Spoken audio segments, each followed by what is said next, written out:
예레미야서와 또 예레미야 애가서가 있는데 목사님 그게 무슨 차이가 있을까요? 라고 우리는 질문해 볼 수 있습니다.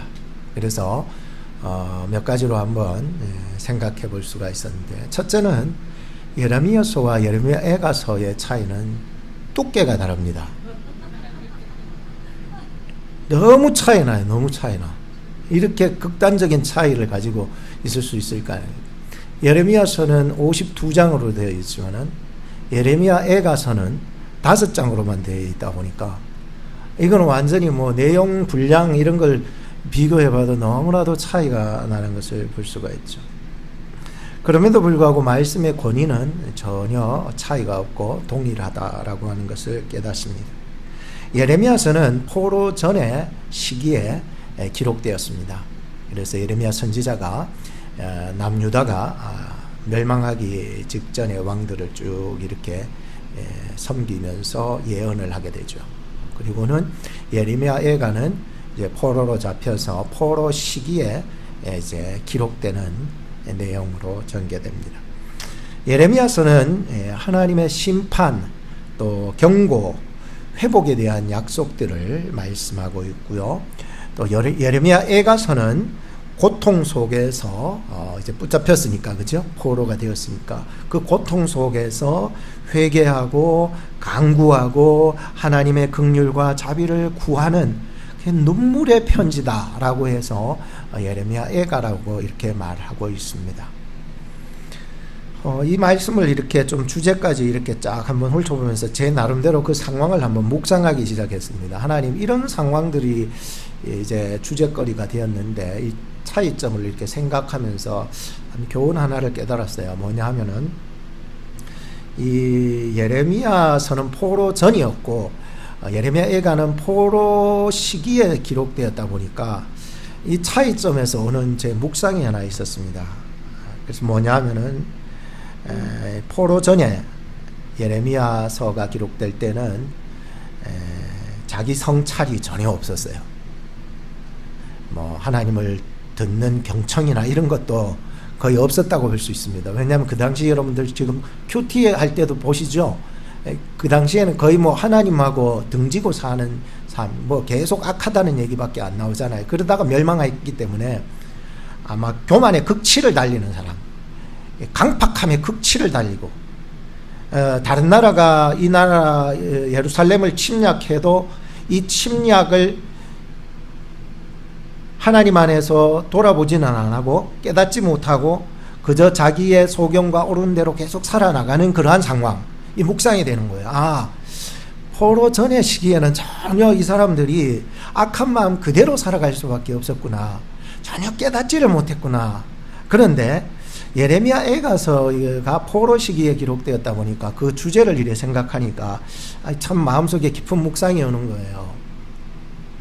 이들은 지금 포로 전과는 다르거든요. 직접 눈으로 자신의 고통을 경험하고 목격하고 있는 거잖아요. 너무나도 비참하잖아요. 여자들과 아이들이 너무나도 이 사람들한테 괴롭힘을 당하고 조롱당하고 희롱당하잖아요. 그런 모습을 눈으로 보니까는 이게 지금 막 눈이 뒤집힐 지경 아닙니까? 그죠? 그러니까 너무나도 이런 비참한 상황을 보고 거의 뭐 죽을 것 같은 그런 심정 아니고 이제는 죽었다. 이제는 뭐 소망도 없다. 희망도 없다. 그래서 슬픔과 괴로움과 회개와 눈물로 쓰여진 이 예레미야 애가서를 보면서 과연 내가 이 당시의 입장에 섰을 때에 과연 어느 상황과 입장에 섰을 때에 하나님을 더 들을 수 있었는가라고 하는 거예요. 포로 전에는 분명히 하나님을 듣지 않았어요. 들을 수도 없었고 들리지도 않았고 마음에 두기도 싫어했죠. 근데 포로 시기에는 그들이 이 고통을 통하여서 하나님을 구하고 자기를 성찰하기 시작했다는 거예요. 결국은 두 눈에 닭똥 같은 눈물이 뚝뚝 흘리면서 내가 왜 이렇게 살았는가, 정말 하나님 긍휼을 베풀어 주시옵소서. 이제는 죽은 몸입니다. 하나님의 긍휼밖에 없습니다. 하나님만 바라봅니다 라고 하는 말. 그래서 오히려 우리에게는 고난이 우리에게 뭐라고? 유익이 되는 거예요. 고통이 오히려 우리를 하나님을 들을 수 있게 해주는 계기가 될 수 있다는 거예요. 고통이 없었다면 우리는 그냥 세상의 안일한 대로 살다가 죽을 거예요. 그러나 고통을 통하여서, 고난을 통하여서, 역경을 통하여서, 상처를 통하여서, 찢어지는 아픔을 통하여서 하나님의 소리를 들을 수 있는 환경이 조성된다는 거예요. 그게 원망이 아니라 고난이 올 때 오히려 기뻐하라. 기뻐해야 될 줄로 믿습니다. 이건 내 말이 아니라 야고보 선지자의 말이었고요. 오늘도 우리가 고난이 올 때에 원망하고 불평할 것이 아니라 이를 통해서 하나님의 소리에 더 경청할 수 있었으면 하는 그런 교훈을 일단 받아보는 것입니다. 이런 상황 속에서 하나님의 의지가 무엇일까라고 생각을 해봅니다. 하나님의 의지는 당시의 예루살렘 멸망에 전혀 뜻을 굽히지를 않는 거예요. 한번 하나님이 정하신 뜻은 굽히지를 않는 거예요. 하나님, 이런 상황을 지금 비참한 상황, 눈물을 흘리고 막 비명소리가 나고 막 너무나도 비참한 상황을 분명히 하나님 보실 텐데, 들으실 텐데, 하나님은 왜 하나님의 뜻을 굽혀서 그들을 구원하지 않았냐라고 하는 것입니다. 하나님의 의지가 무엇이었냐는 거예요. 하나님의 의지, 그 하나님의 심판, 이것을 좀 굽혀주셨으면 좋겠는데 왜 이렇게 비참한 징계로 이 백성들을 힘들게 했냐라고 하는 고민을 하게 되었습니다. 여러분, 요시야 당시에는 이 당시에는 사실 어떻게 보면 몇 대 바로 위에잖아요. 요시야, 그러니까 마지막 종교개혁 당시였다 보니까. 근데 요시야 왕 때는 정말 종교개혁 단행을 일으켜서 진짜 성경 속에 몇 없는 그러한 종교개혁 운동을 일으켜서 하나님이 굉장히 기뻐하셨습니다. 자기 아버지 때, 할아버지 때 계속 저질렀던 모든 혼합 종교, 또 우상들, 이런 더럽고 추악한 이런 일들을 다 짓눌러 버리고는요, 오직 하나님의 성전을 다시 복구하면서 하나님의 신앙과 유월절을 회복해 나가는 귀한 일을 일으켰던 그 요시야 왕, 하나님이 기뻐하셔요. 그런데 므낫세로 인해서 엄청난 일이 일어나게 되는 거죠. 그의 때에 므낫세로 인해서 그가 어떡합니까? 우상을 섬기고 하나님의 선지자들을 수도 없이 죽이게 되는, 그러니까 선지자 대학살 운동이 일어나게 되잖아요. 이사야도 그때 엄청난 핍박으로 죽음을 당하게 되고 말이죠. 백성들을 선동시켜서 우상을 섬기게 했던 그의 모습을 보게 됩니다. 그때 하나님께서 이렇게 말씀하시죠. 내가 내 이름을 두었던 이 예루살렘과 하나님의 성전을 멸하리라. 아니, 참 요시야나 히스기야 왕을 봐서는 좀 용서해 주시면 어떨까? 다윗을 봐서라도 좀 용서해 주시지 고마. 근데 므낫세의 그 피 흘림 때문에 하나님은 더 이상 이곳에 희망을 두지 않으셨습니다. 그래서 다 멸절해 버리시기로 작정한, 하나님의 마음이 얼마나 아팠을까요? 당신의 이름을 그곳에 두기로 작정한 그곳을, 내 이름을 두겠다고 약속하신 그곳을 하나님이 완전히 파괴시키고 멸절시켜버리겠다고 하셨던 하나님의 마음은 어떨까요?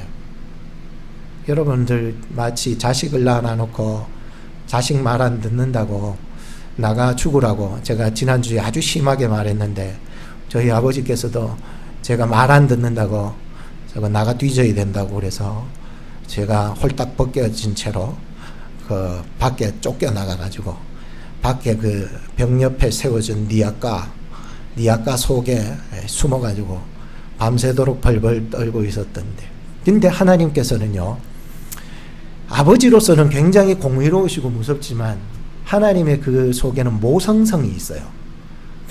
어머니가 날 불쌍히 해가지고 12시 넘어가지고 새벽 아마 12시 넘었어요. 그리고 몰래 밖에 나와가지고 니 아까 뒤에 숨어있던 나를 나온나 그래가지고 다시 아버지 주무실 때 어머니가 나를 몰래 데려와가지고요, 씻기고요, 옷 입혀가지고요 재웠어요. 하나님은 참 무서운 하나님이시기도 합니다.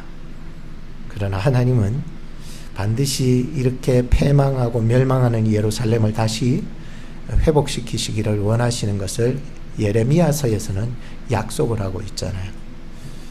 물론 그 약속을 들었음에도 불구하고 예레미야 예가서에서는 지금 닥쳐진 이 고통 때문에, 찢어지는 아픔 때문에 너무나도 눈물을 흘리며 하나님을 바라볼 수밖에 없었습니다. 근데 하나님의 그 모습을 보면서 참 하나님의 의지는 대단하시다. 그 당대에는 어찌할 수 없어서 결국은 예루살렘과 성전을 멸망시킬 수밖에 없었던 그 모습을 보면서 하나님은 선은 상급을 주시지만 악은 징벌하신다는 것을 깨닫게 했습니다. 그러므로 우리는 하나님을 한편으로만 생각하면 안 됩니다. 하나님은 공의의 하나님, 사랑의 하나님이 되실 줄로 믿습니다. 그 당시에는 분명히 하나님의 공의가 필요했던 것입니다. 그래서 어찌할 수 없이 그 공의를 그대로 시행하셔서 심판해 나가셨던 것입니다. 저는 이런 어떤 역사적인 스토리를 보면서 정말 파괴되고 상처받고 고통받는 백성들을 그대로 두시는 그 하나님, 그것을 보면서 예수님께서 십자가에 달려 돌아가실 때에 그저 모른 채 하시고 고개 돌리셨던 하나님의 그 공의로운 마음을 이해할 수가 있었습니다. 그를 통하여서, 예수 그리스도를 통해서 우리의 모든 더럽고 추악한 죄들을 정말 구속하여 주시고 구원해 주셔서 더 큰 하나님의 역사로 우리를 이끌어 나가신다는 것을 깨닫게 했습니다. 그것은 우리로 하여금 새 생명을 준비하고 계신 하나님을 보게 하는 겁니다. 우리를 통하여서 저 머나먼 이 땅이 아니라 천국을 바라보게 하신 하나님을 깨닫게 했던 것입니다. 결국 남유다는 이렇게 회파되고 찢어진 상처를 가지고 포로로 끌려가게 됩니다. 그래서 예레미야 예가서는 총 5장으로 이루어졌는데 그 1장에서는 패배, 2장에서는 심판, 3장에서는 강구, 4장에서는 탄식, 5장에서는 회개의 내용을 담고 있습니다. 그래서 오늘 우리가 볼 수 있는 것은 이제 3장의 한 부분인데, 후반부인데, 예레미야의 간절한 기도 부분을 우리가 보면서 경청에 대한 주제로 말씀을 좀 들어봤으면 좋겠습니다. 첫째는 경청을 시작하십시오 라고 하는 주제로입니다. 19절에서 54절인데 일단 우리가 19절로부터 54절을 한번 경청하시기 바랍니다. 내 고초와 재난 곧 쑥과 담즙을 기억하소서. 내 심령이 그것을 기억하고 낙심이 되오나 중심에 회상한즉 오히려 소망이 있사오문 여호와의 자비와 긍휼이 무궁하심으로 우리가 진멸되지 아니함이니이다. 이것이 아침마다 새로우니 주의 성실이 크도소이다. 내 심령에 이르기를 여호와는 나의 기업이시니 그러므로 내가 저를 바라리라 하도다. 무릇 기다리는 자에게나 구하는 영혼에게 여호와께서 선을 베푸시는 도다. 사람이 여호와의 구원을 바라고 잠잠히 기다림이 좋도다. 사람이 젊었을 때에 멍에를 매는 것이 좋으니 혼자 앉아서 잠잠할 것은 주께서 그것을 메우셨음이라. 입을 티끌에 댈지어다. 혹시 소망이 있을지로다. 때리는 자에게 뺨을 향하여 수욕으로 배불릴지어다. 이는 주께서 영원토록 버리지 않으실 것임이며 저가 비록 근심케 하시나 그 풍부한 자비대로 긍휼히 여기실 것임이라. 주께서 인생으로 고생하며 근심하게 하심이 본심이 아니시로다. 세상의 모든 갇힌 자를 발로 빻는 것과 지극히 높으신 자의 얼굴 앞에서 사람의 재판을 굽게 하는 것과 사람의 송사를 억울케 하는 것은 다 주의 기쁘게 보시는 것이 아니로다. 주의 명령이 아니면 누가 능히 말하여 이루게 하랴. 화 복이 지극히 높은 자의 입으로 나오지 아니하느냐. 살아있는 사람은 자기 죄로 벌을 받나니 어찌 원망하랴.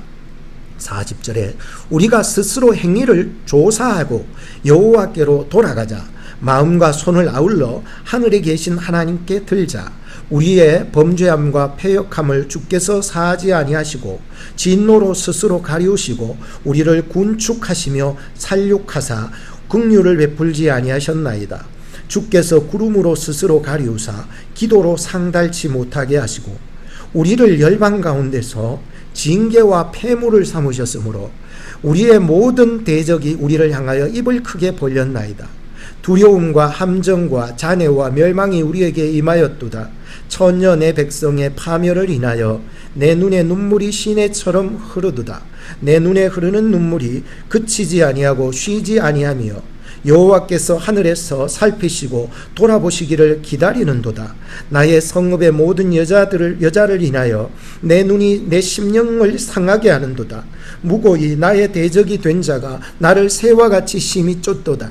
저희가 내 생명을 끊으려고 나를 구덩이에 넣고 그 위에 돌을 던지며 물이 내 머리에 넘치니 내가 스스로 이르기를 이제는 멸절되었도다 하도다.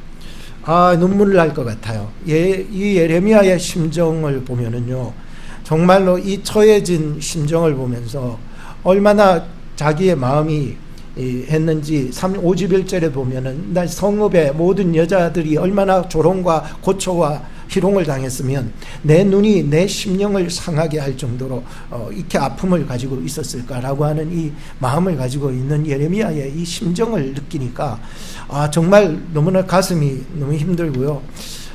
정말 이런 마음을 가진 예레미야이기 때문에 하나님이 그를 사용하시지 않았나 한번 생각해 봅니다. 이제 바벨론의 포로로 잡혀가면서 겪는 괴로움은 그동안에 당했던 모든 핍박과 괴로움보다도 제가 이렇게 적었습니다. 하나님의 진노를 상징적으로 표현을 한 것인데 실제는 더욱 심한 현실을 맞은 것이다, 이렇게 적어놨어요. 그래서 이 상황을 이렇게 기록해 봤는데 지금 당한 이 포로로 붙잡아가는 이러한 시기에서 당하는 이 예레미야의 심정은 너무나도 무너질 것 같은 그런 심정이 아닐 수가 없었습니다. 전에는 죽을 것 같은 구덩이 속에 떠밀려서 죽을 것 같은 그런 핍박과 괴로움을 당했지만 지금은 그것보다도 더 심한 죽을 것 같은 그 아픔과 고통을 느낀다는 표현이거든요. 지금 이 얘기가 그러니까 과거에 겪었던 모든 고초와 아픔보다도 지금 포로로 잡혀간 이들의 백성의 신음하는 소리, 비명하는 소리를 들으니까 마음이 괴로워서 도저히 견딜 수가 없다라고 하는 그러한 마음을 가지고 있는 거예요. 왜 하나님은 이런 상황으로 몰아가실까요? 예레미야는 지금 하나님을 경청하고 있습니다. 24절과 25절 말씀을 다시 묵상하게 되었습니다. 거기에 보면 이런 말씀이 있습니다. 경청이 무엇인지, 경청할 때의 마음의 자세가 어때야 되는지를 가르쳐 줍니다. 24절 보십시오. 내 심령에 이르기를 여호와는 나의 기업이시니 그러므로 내가 저를 바라리라. 무릇 기다리는 자에게나 구하는 영혼에게 여호와께서 선을 혹은 복을 베푸시는도다 라고 말씀했습니다. 여기에서 경청하는 자의 마음 자세 5가지를 뽑아낼 수가 있었습니다. 이 5가지가 여하튼 오늘 여러분들 이달에 좀 잊혀지지 않는 말씀이 되기를 바라면서 5가지로 정리해 봅니다. 그 하나는 바로 경청하는 마음의 자세는 하나님 밖에 나의 기업이 없다라고 하는 그러한 사람입니다. 여러분들에게는 하나님 밖에 없습니다. 빈손되니까 그제서야 나타나는 것이 진리거든요. 그러니까 모든 것을 다 빼앗기고 모든 것이 찢기고 회파되고 낮아져 보니까 그제서야 남아있는 것은 오직 하나뿐인 거예요. 뭐예요? 하나님밖에 없어요. 여러분의 기업이 하나님이 되시기를 바랍니다. 하나님밖에 여러분 기업이 없습니다. 그러므로 경청하는 자는 오직 나의 기업은 하나님밖에 없습니다 라고 하는 심정으로 하나님을 들으셔야 됩니다. 둘째는 그러므로 내가 저를 바라리라 라고 하는 하나님만 바라는 사람이 경청하는 사람의 마음 자세입니다. 세상에는 여러 가지 어려움들이 많고 우리를 정말로 힘들게 하는 것이 많지만 그럴 때 우리는 경청하는 자세에 고백을 해야 됩니다. 그러므로 내가 하나님만 바라리라. 그러므로 내가 이런 상황인데 그러므로 내가 하나님만 바라리라. 이 사람이 경청할 수 있습니다. 세 번째는 하나님을 기다리는 사람입니다. 여러분, 정말 하나님을 기다린다는 것은 매우 중요합니다.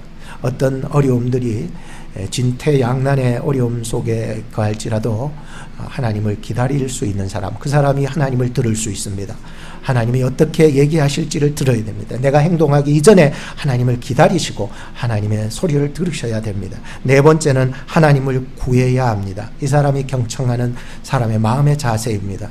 그저 듣기만 하고 앉아있기만 하는 게 아니라 하나님 앞에 구하셔야 됩니다. 마지막 다섯째는 하나님께서 반드시 복을 베풀어 주실 줄로 믿음을 가져야 합니다. 믿습니까? 하나님이 반드시 우리에게 이 과정들을 통해서, 경청의 과정들을 통해서 하나님이 반드시 선한 길로 이끌어 주실 줄로 믿어야 될 줄로 믿습니다. 이런 것을 가질 때에 정말로 하나님께서 우리에게 정말 무엇을 원하는지를 볼 수가 있는 것입니다. 두 번째는 40절에서 41절을 또 묵상하게 합니다. 보십시오. 40절입니다.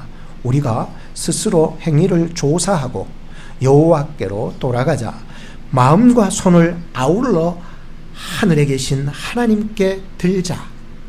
와, 이거를 보면서요, 경청하는 사람의 그 결단의 실천을 보게 됩니다. 그러면 경청하는 사람은 어떤 실천이 이루어지게 되는가? 그래서 보니까는 첫째가 바로 스스로 행위를 조사하는 실천입니다. 자기를 돌아볼 줄 알아요. 하나님을 경청하는 사람은요, 자기를 돌아볼 줄 알아요. 다른 말로 하면은 자기 성찰이고요, 조금 더 말하자면 지혜이고요, 조금 더 영적으로 말하자면 분별이에요. 자기를 돌아보지 않으면은요, 경청을 아무리 해도 자기를 돌아보지 않으면은 큰 의미는 없습니다.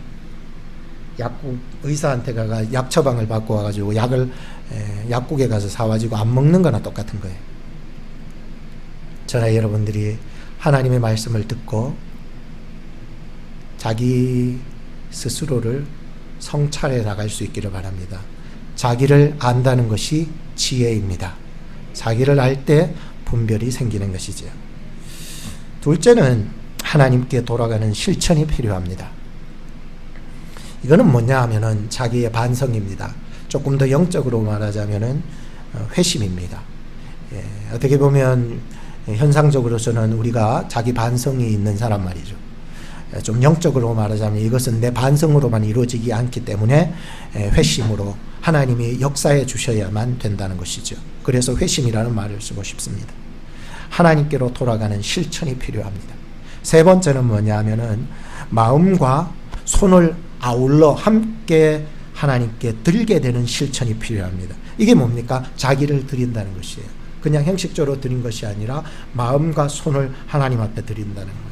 그건 우리에게는 바로 하나님 앞에 나 자신을 헌신하는 것입니다. 어떻게 헌신합니까? 오늘 한 번만 헌신합니까? 아닙니다. 우리는 매일 매순간 주님 앞에 헌신해야 될 줄로 믿습니다. 그래야 내가 지속적으로 하나님 앞에 드릴 수 있는 사람이 될 수 있기 때문인 것입니다. 과거에 내가 이만큼 헌신했으니까, 내가 과거에 이만큼 하나님 앞에 드렸으니까 나 이제 그걸로 끝이다. 그 사람은 그걸로 끝인 것입니다. 그러나 지속적인 드림을 통하여서 하나님 앞에 헌신되는 여러분, 우리 교회 될 수 있기를 축복하는 것입니다. 두 번째는 55절부터 58절인데 구덩이에서도 경청하십시오. 경청할 때 찾아오는 유혹들이 많이 있었습니다. 한번 곰곰이 생각해 봤습니다. 어떨 때 경청할 때 우리 나를 방해하는 것들이 많았을까 생각하니까 환경적인 것이 있었습니다. 또 마음의 유혹이 있었습니다. 또 가까운 사람이 있었습니다. 난 저 사람이 가까웠기 때문에 정말로 나로 하여금 하나님을 더 듣게 해줄 줄 알았는데 예수님처럼 마귀야 물러가라 하고 싶을 때가 막 마음에서 일어날 때가 너무 많은 거예요. 그래서 좀 내가 가까운 사람 혹은 또 신뢰했던 그런 사람 말이죠. 정말 어떨 때는 하나님을 경청하는 데 방해가 될 수 있는 거예요. 또 내 약점이 누군가에게 사로잡힐 때에 하나님을 경청할 수 없겠더라고요. 왜냐하면 거기 자꾸 신경 쓰니까 저 사람이 내 약점을 가지고 있기 때문에 그거 자꾸만 꼬투리 삼아서 어떨까 싶어서 자꾸 하나님께는 경청하지 못하게 되는 거예요. 자꾸 생각이 복잡하니까 막 경청이 안 되는 거예요. 또 많은 시련이 막 나에게 주어지니까는 그 시련을 막 어떻게 겪어야 될까 하다 보니까 하나님의 말씀을 경청해지지 않는 거예요. 또 하나는 힘이 점점 약해지니까 30대 다르고 40대 다르고 40대 다르고 50대 다르고. 노경아 집사님 어떻습니까? 네. 힘이 쇠약해지니까요, 하나님을 경청할 기력이 딸립니다. 기력이 딸려요. 잠이 잠이 오니까는요, 하나님 경청이 안 되는 거예요. 좀 기도하기를, 하나님 꿈속에서도 하나님 음성 듣게 해주십시오. 잠이 올 때 하나님 경청하기가 힘들어집니다. 눈꺼풀이 막 집어당기는데요, 막 어떻게 하나님이 경청이 되겠습니까? 안 됩니다. 피곤하고 바쁘니까, 바쁠 때 경청이 안 됩니다, 여러분. 바쁘면 경청 안 됩니다, 여러분. 바쁘니까 경청 안 돼요. 정말이에요. 너무나도 바쁘니까 하나님을 들을 수 없어서, 그러니까 돌아보니까 다 내가 한 일밖에 없어요. 하나님이 하신 게 없어요. 또 하나는 마지막인데, 짜증날 때. 이건 감정적인 부분인데요. 와, 짜증날 때, 이게 내 마음을 컨트롤하지 못할 때 있잖아요. 이게 막 짜증날 때, 이 마음의 감정이 막 요동칠 때, 이게 막 경청이 안 돼요. 그래서 예수님은 하나님을 듣기 위하여서 새벽 미명에 한적한 곳으로 가시지 않으셨던가. 하나님을 듣기 위해서는 이런 의도적인 몸부림이 필요하다고 생각합니다. 여러분들은 지금 어떤 의도적인 몸부림으로 하나님을 경청하고 있습니까? 어쨌든지 간에 이 시간을 통해서 날은 덥고 에어컨은 안 나오고 눈꺼풀은 천근만근같이 집어당기고 있고, 이때다 하고 눈을 똑바로 뜨시고 끝까지 경찰량하는 몸부림은 우리에게 있어야 되는 것입니다. 의도적으로도 예수님께서 그렇게 가셨잖아요. 그러니까 더 바라는 것은 성령께서 오늘 이 말씀을 통해서 우리가 하나 되고 하나님의 나라와 영광을 드러낼 수 있기를 축복합니다. 성령께서 주관하시면 제일 좋은 거고요. 아니면은 우리의 의도적으로라도 눈을 좀 똑바로 뜨고 하나님을 들으려고 몸부림치려고 노력하셔야 하는 것입니다. 예레미야 38장 2절 말씀에 보면은, 이제 예레미야 애가인데 예레미야로 다시 돌아갔습니다. 예레미야 38장 2절에 보면 예레미야가 이런 예언을 하죠. 너희는 죽을 것이다. 이 예루살렘아, 너희는 죽을 것이다. 예루살렘을 떠나라. 순순히 바벨론에게 항복하라. 근데 이 소리를 들었던 정통 유대인들이 좋았게 싫었게, 비로소 하나님은 항상 누구 편? 내 편인데 어디에 함부로 그런 소리를 하냐면서 이 예레미야를 어디에 집어넣어 봅니까? 구덩이에다가 집어넣어 버리잖아요. 그러니까 그때 제가 또 한번 묵상이 일어나요. 과연 그 구덩이 진흙이 막 많았다 그랬잖아. 그 진흙 같은 그 구덩이에서, 깜깜한 구덩이에서, 먹을 것 없는 구덩이에서, 거기서 과연 이 예레미야가 뭘 했을까라고 하는 거예요. 뭘 했을까요? 낙심했을까요? 내가 이 지경을, 내가 괜히 그런 말을 했다가, 내가 미친놈이지, 나는 정말로 쓰잘데기 없는 놈이 하면서 낙심하고 절망해서 꼬꾸라졌습니까? 아니요. 그렇다고 내가 이놈의 새끼들 나가면 보자, 너희들 내 이 구덩이에 밀어넣는 내가 이름 다 안다. 이름 다 기억하면서요, 그 구덩이에서 내가 나가면 죽여버리겠다. 복수했습니까? 그럼 뭐 했습니까? 뭐 했을까요? 우리는 보통 이 인생의 구덩이 속에 들어가면은 이 두 가지 양상으로 나타나지 않습니까? 낙심 아니면 보복. 뭐 했냐고요, 예레미야가. 고민 안 되겠습니까? 예레미야서 38장에 그렇게 읽어보면서 고민이 되었다니까요. 근데 오늘 본문을 보면서 그때 뭐 했는지를 다 불러들 수가 있었어요. 뭐 했을까요? 하나님을 경청했던 거예요. 하나님을 경청했던 거예요. 야, 정말 하나님을 기다리고 하나님을 구하고, 아까 경청의 마음 자세 얘기했죠. 오직 내가 이 구덩이에서 누구밖에 없어? 하나님. 이런 것들이 경청에 대한 마음 자세를 분명히 가지고 있었던 것을 알 수가 있었어요. 오늘 본문 55절로 다시 돌아와 보세요. 이렇게 기록합니다. 여호와여, 내가 심히 깊은 구덩이에서, 과거를 회상하잖아요. 그 과거를 회상하면서 지금의 현실은 더 죽을 것 같음에도 불구하고 하나님께 눈물을 흘리며 구하는 내용이잖아요. 이해가 되셨죠? 그러니까 55절에 보면 여호와여 내가 심히 깊은 구덩이에서 주의 이름을 뭐 했나이다? 불렀나이다. 아마 힘도 없었을 때니까 주여 삼창에 있는 게 아닌 것 같아. 그죠? 어떻게 불렀을까요? 영혼으로 불렀던 것 같아요. 영혼으로. 주여 아버지 주의 이름을 불렀대요. 여러분들 너무 힘들면 그렇게 부를 수 있잖아요. 하나님을 듣기 위해서, 하나님 구하기 위해서 주여라고 말이죠. 56절에서 57절을 또 보십시오. 주께서 이미라는 단어를 썼죠. 이미 나의 음성을 들으셨사오니 이제 나오는 말 쓰죠. 이제 나의 탄식과 부르짖음에 주의 길을 가리우지 마옵소서. 내가 주께 아랫말에 주께서 내게 가까이 하여 가라사대 뭐라고? 두려워 말라 하셨다는 거예요. 이 말씀을 보면서요 제가 용기를 얻었어요. 구덩이 속에서 하나님이, 내가 하나님을 구하고 찾을 때, 경청할 때 하나님이 내게 가까이 오셔서 뭐라고 했다고요? 두려워 말라고. 두려워 말라고. 58절을 보십시오. 주여 주께서 내 심령의 원통을 펴주셨고 내 생명을 구원하셨나이다 라고. 참 구렁텅이에서 건짐받은 우리의 모습, 그런 것이 좀 생각나지 않겠습니까?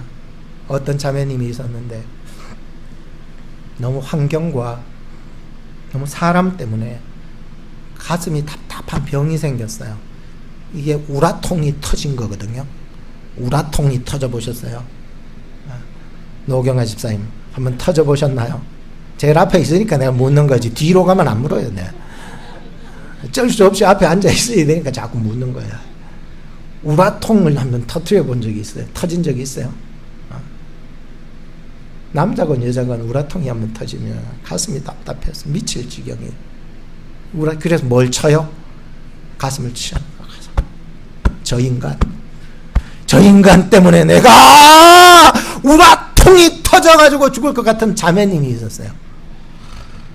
너무 가슴이 답답해서 자다가도 일어나서 말이죠. 가슴 치면서 이 답답한 가슴을 부여잡고 말이죠. 하나님 앞에 울면서 하나님 그러는. 하나님이 들으셨을게 안 들으셨을게? 들으셨어요. 하나님은 하나님의 이름을 들어서 부를 때에 하나님은 경청하시는 하나님이십니다. 들으시는 거예요. 들으시고는 하나님이 말씀을 해주셨어요. 두려워 말라. 가서 전하라. 뭐라고요? 두려워 말라. 가서 전하라. 그래 버렸습니다. 그래서 이 자매가요, 오직 여호와 밖에는 나의 기업이 없음을 의지하고 경청하신 하나님의 말씀 들고 나아가서 그 환경 속으로 가서 그 사람에게 말했습니다. 당신 그런 식으로 살지 마세요. 제가 그냥 단도직입적으로 얘기해 버린 거예요. 세세하게 그분은 얘기했지만 하나님이 이 자매의 마음에 뭘 주셨을까요? 평안한 마음을 주신 거예요. 성령 안에서 평안함을 주신 거예요.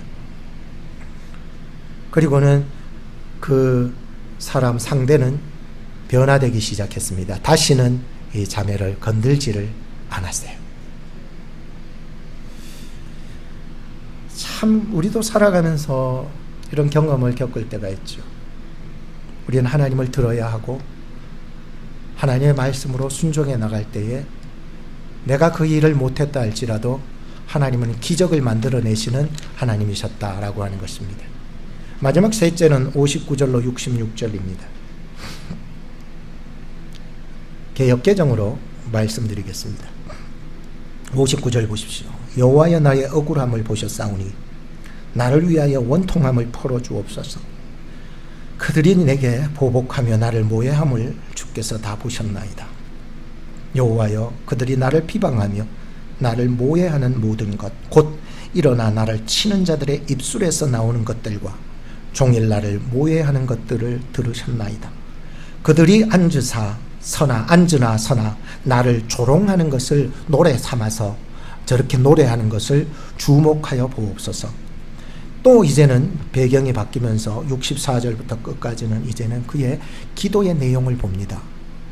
여호와께 다 맡기는 거예요. 여호와여, 주께서 그들의 손이 행한 대로 그들에게 보응하사 그들에게 거만한 마음을 주시고 그들에게 저주를 내리소서. 주께서 진노로 그들을 뒤쫓으사 여호와의 하늘 아래에서 멸하소서. 야, 우리는 살아가면서 내가 저 사람을 어떻게 해버리려고 하는 성급한 마음이 생기지만 이 예레미야는 이 상황에서 하나님께 모든 것을 맡기고 하나님이 해결하실 줄로 믿으면서 기도했던 것을 보게 됩니다. 하나님을 경청하지 못하는 자들은요, 다른 사람을 억울하게 하는 모습을 봅니다. 오늘 저나 여러분들이 혹여 이런 모습이 내 속에 있어서 다른 사람을 억울하게 했던 적이 있다면 회개하시기를 축복합니다. 둘째는 보복하고 모해합니다. 이런 사람은 하나님을 경청하지 못하는 사람의 태도입니다. 이 사람은 자꾸만 보복하려고 하는 마음이 일어요. 그래서 모해하려고만 해요. 오늘 내 속에는 어떻습니까? 일어나면 그 나쁜 놈 어떻게 죽일까 그 생각만 하지 마시고 하루 종일 자꾸 그 생각이 떠오르신다면 오늘 그 생각이 성령 안에서 꺾어지기를, 사라지기를, 불태워지기를 축복합니다. 세 번째는 입으로 비방하고 종일토록, 이 종일토록 모해한다는 것은요, 끝이 없는 거예요. 계속해서 입으로 비방하고 종일토록 모해하고 말이죠. 또 네 번째는 뭐예요? 조롱하기를 말이죠. 노래 삼듯 살아가는 사람이에요. 엄청난, 이 사람들은요, 경청이라는 단어 자체도 모르고 말이죠. 경청을 방해하는 것입니다. 예레미야는 하나님께서 보응하시고 하나님께서 그 마음을 주장하시고 하나님께서 쫓아가서 천하에서 멸하실 것을 확실하게 믿었던 것이에요. 그래서 다 하나님께 맡깁니다. 하나님이 보응하시옵소서, 하나님이 처리하여 주시옵소서라고 기도한 것입니다. 그래서 한 가지 더 기억할 것은 이 바벨론은 어떻게 보면 하나님 앞에 쓰임받았던 도구 아닙니까? 하나님이 멸망시키려고 할 때 뭔 도구가 있어야 멸망을 시키죠. 근데 하나님의 도구로 바벨론이 쓰임받았던 거예요. 그러면 바벨론이 무슨 죄가 있노? 그죠? 신약적으로 보면은 빌라도가 무슨 죄가 있어서 지금 역사 이래 2000년 이상을 이렇게 수모를 당해야 되냐는 거 똑같은 거잖아요. 바벨론이 무슨 죄가 있냐고요. 그냥 하나님이 그냥 쓰시는 도구로 쓰임받은 게 무슨 죄가 있냐. 근데 우리는 기억해야 됩니다. 오늘 우리들도 이 땅에서 하나님의 도구로 쓰임받을 때에 하나님의 공의로운 도구로만 쓰임받아야지 그 속에 내 욕심과 내 탐욕과 내 욕정과 내 이 나쁜 마음들이 들어가 있어서는 결코 안 된다는 것입니다. 그런데 바벨론은 하나님 앞에 도구로 쓰임받으면서 그 속에 하나님의 공의는 사라지고 온통 자기 보기에 좋은 대로 찢어버리고 온통 자기의 욕심대로 회파해버리고 가져갈 것 다 가져가고 이리 살았다는 거예요. 그러면서 그게 하나님의 도구로 나는 쓰임받았다고 말할 수 있게 없게? 짧게 물어서 죄송합니다. 없게? 없어요, 여러분. 그것이 무슨 하나님의 도구라고. 여러분들의 봉사와 사역과 헌신을 돌아보시기 바랍니다. 혹시 내 이 봉사와 헌신과 사역 속에 내 욕심과 내 이익이 들어가 있는지 우리는 살펴서 오늘 이 말씀 앞에 거꾸러지시기를 축복합니다. 우리 모두가 말이죠. 결론을 짓겠습니다. 하나님은 경청의 하나님이십니다. 우리의 모든 행위, 마음의 생각을 다 듣고 계십니다. 무섭습니까? 만약에 그렇다면 하나님의 공의를 다시 이해하시기 바랍니다. 하나님을 경청하기 위한 마음의 자세, 하나님을 기업으로 삼으시고 하나님을 바라시고 하나님을 기다리시고 하나님을 구하시고 하나님께서 반드시 복 주심을 믿으시기 바랍니다. 하나님을 경청하는 자의 실천입니다. 스스로 행위를 조사하셔서 하나님의 지혜를 얻으시기를 바라고 하나님께 돌아가는 그런 실천적인 모습으로 하나님 앞에 회심되어서 살아갈 수 있기를 바라고, 셋째는 마음과 손을 하나님께 드리는 헌신이 우리 교회에, 여러분들의 가정에, 여러분들을 통하여 일어나기를 축복합니다. 기도하겠습니다. 하나님, 우리의 기도를 들으시는 경청의 하나님 감사합니다. 하나님을 경청하기 위하여 오직 하나님을 기업 삼고 바라고 기다리고 구하고 복 주심을 믿고 살아가게 하옵소서. 말씀 앞에 자신의 행위를 돌아보는 지혜를 주시고 하나님께 돌아가는 반성과 헌신이 온전하게 이루어질 수 있도록 인도하여 주시옵소서. 예수님의 이름으로 기도합니다. 아멘.